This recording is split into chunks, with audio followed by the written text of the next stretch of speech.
مولوی صاحب نے کہہ دیا جی یہ حدیث ضعیف ہے۔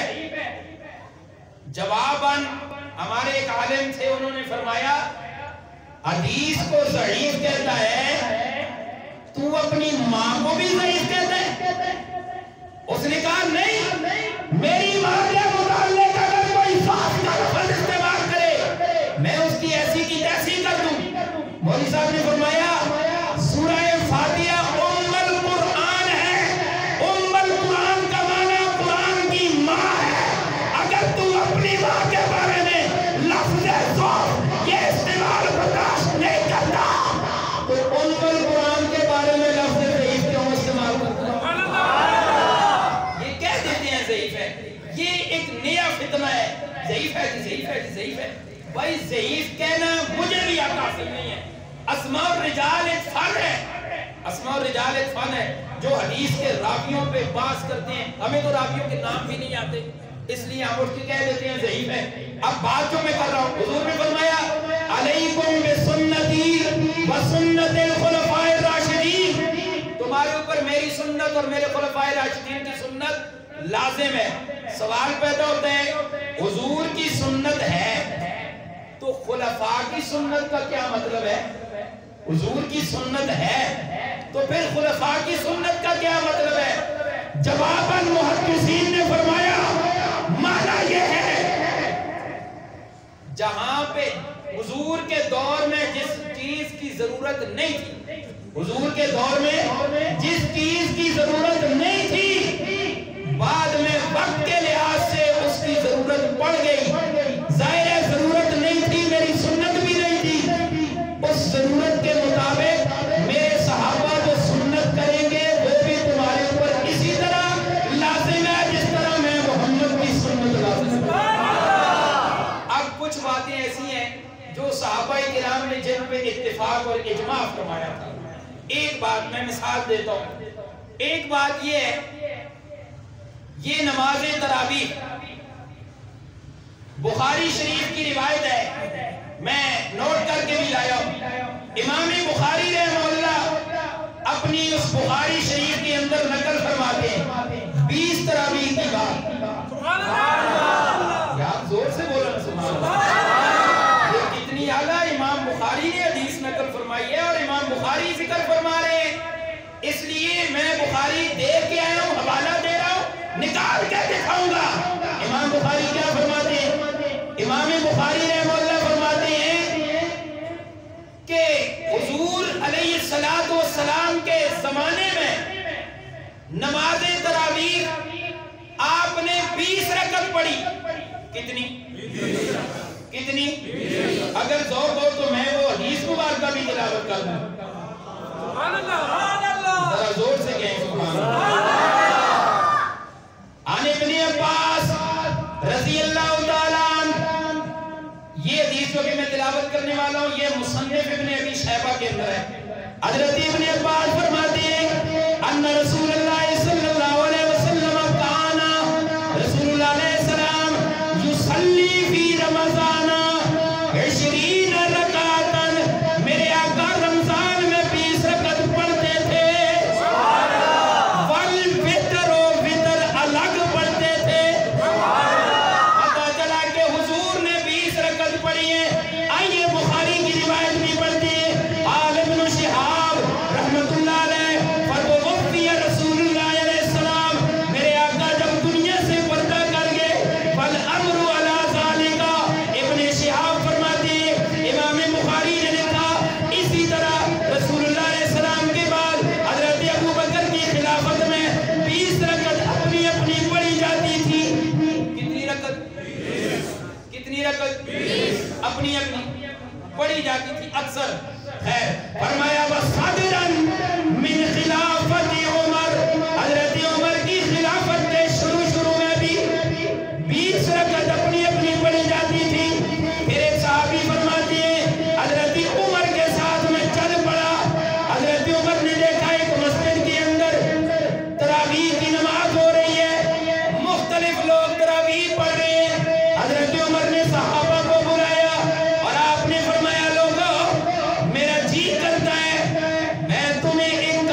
رضی اللہ تعالیٰ عنہ قاری قرآن حضرت ابی بن کعب وہ قاری ہیں جنہیں رسول اللہ علیہ السلام پہ وحی آئی اور حضور کو اللہ نے فرمایا میرے محبوب ابی بن کعب کو کہو قرآن پڑھے میں اللہ اس کا قرآن سنتا ہوں۔ یہ ابی بن کعب وہ قاری ہیں اور رسول اللہ علیہ السلام نے بھی فرمایا ہے ابی بن کعب قرآن پڑھو میں قرآن سنتا ہوں۔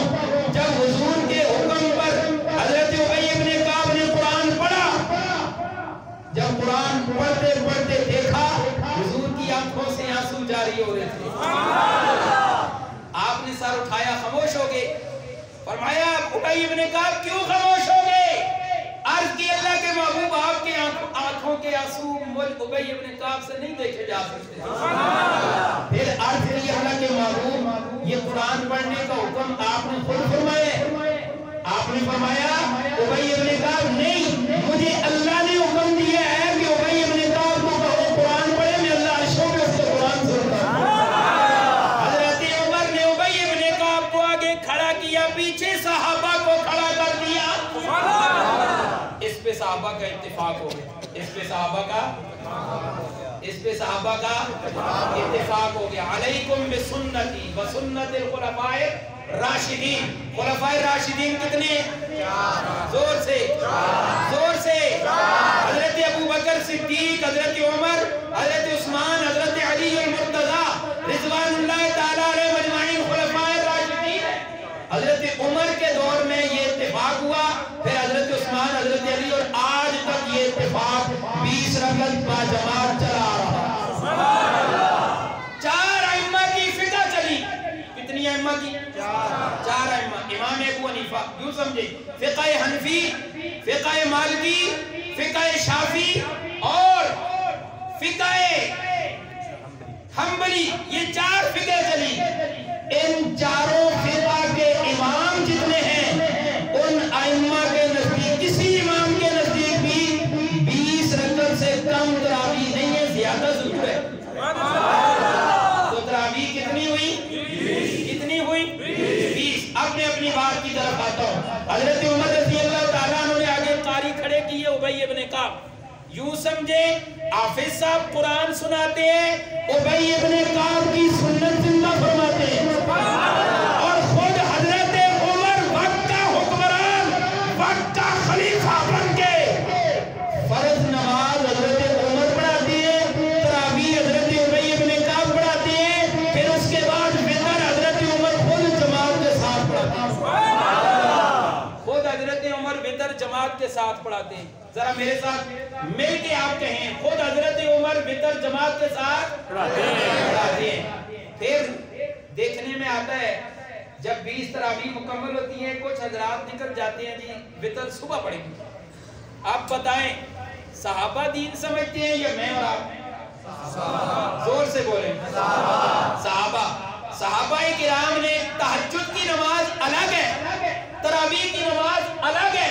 تراویح کے بارے میں میرے آقا نے فرمایا من قام رمضان، جس نے رمضان کا ایک قیام کیا، محدثین نے لکھا قیام سے مراد نماز تراویح ہے۔ بات سمجھ آ گئی ہے؟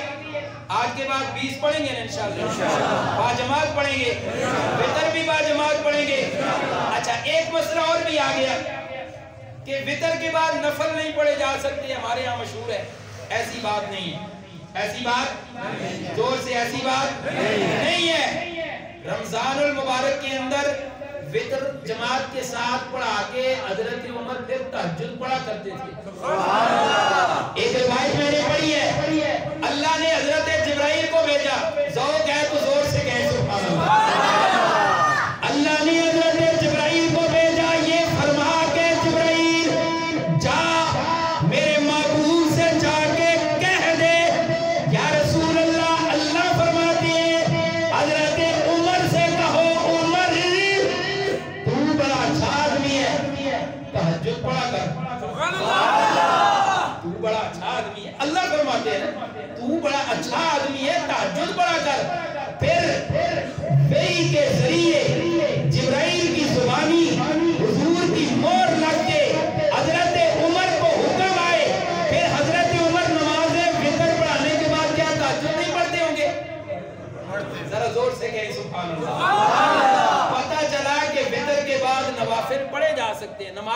تہجد حضور کا عام معمول تھا 8 رکعت. کتنی؟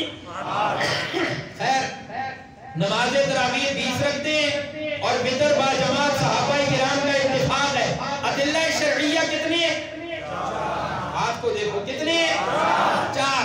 کتاب اللہ، سنت رسول اللہ، حزب اللہ یعنی جماعت صحابہ، قیاس، یہ 4 ہیں.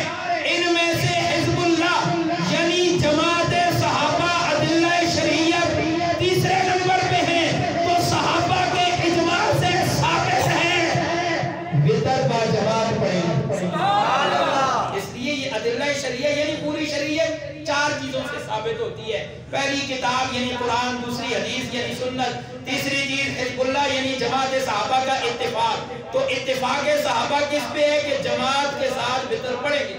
اب ذرا حدیث مبارکہ کی طرف آتا ہوں. من قام رمضان ایمان و احتسابا، جس نے رمضان المبارک میں ایک قیام کیا، ایک دن کی، ایک رات کی نماز تراویح ادا کی، میرے آقا نے فرمایا غفر لہ ما